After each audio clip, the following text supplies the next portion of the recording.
புத்தகம் 2 உலகப் பயணிகளின் புத்தகம். Condo 4 the kingdoms of the little life பக்கம் 141.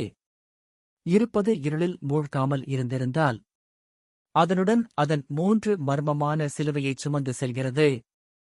காலத்தால் அழியாத உண்மையை உலகக் காலத்திலே எடுத்துரைத்து பேரின்பம் துக்கமாக மாறியது, அறிவை அறியாமையாக்கியது. கடவுளின் சக்தி ஒரு குழந்தையின் இயலாமையாக மாறியது.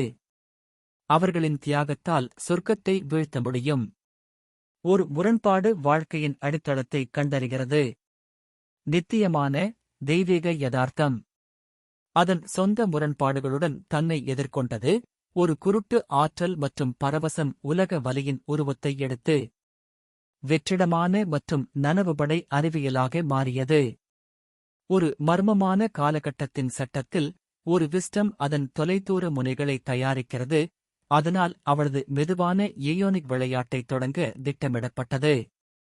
அரைகுறையாக பார்த்த இயற்கை மற்றும் மறைந்த ஆத்மாவின் கண்மூடி தேடல் மற்றும் மல்யுத்தம் மற்றும் தடுமாறும் பிடி, அந்தி அறைகளில் கண்ணாமூச்சி விளையாட்டு, அன்பு மற்றும் வெறுப்பு மற்றும் பயம் மற்றும் நம்பிக்கை ஆகியவற்றின் விளையாட்டு மனதின் நர்சரியில் தொடர்கிறது. அதன் கடினமான மற்றும் சுயமாக பிறந்த இரட்டையர்களின் கனமான சத்தம் கடைசியாக போராடும் ஆற்றல் வெளிப்பட்டு பரந்த துறைகளில் குரல் இல்லாதவர்களை சந்திக்க முடியும்.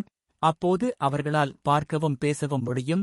மார்பிலிருந்து மார்பகம், ஒரு பெரிய நனவில், ஒரு தெளிவான வெளிச்சம். இருவரும் தழுவி பாடுபடுகிறார்கள் மற்றும் ஒவ்வொருவரும் இப்போது விளையாட்டுத் தோழனின் முகத்தை நெருக்கமாக அறிந்து கொள்கிறார்கள்.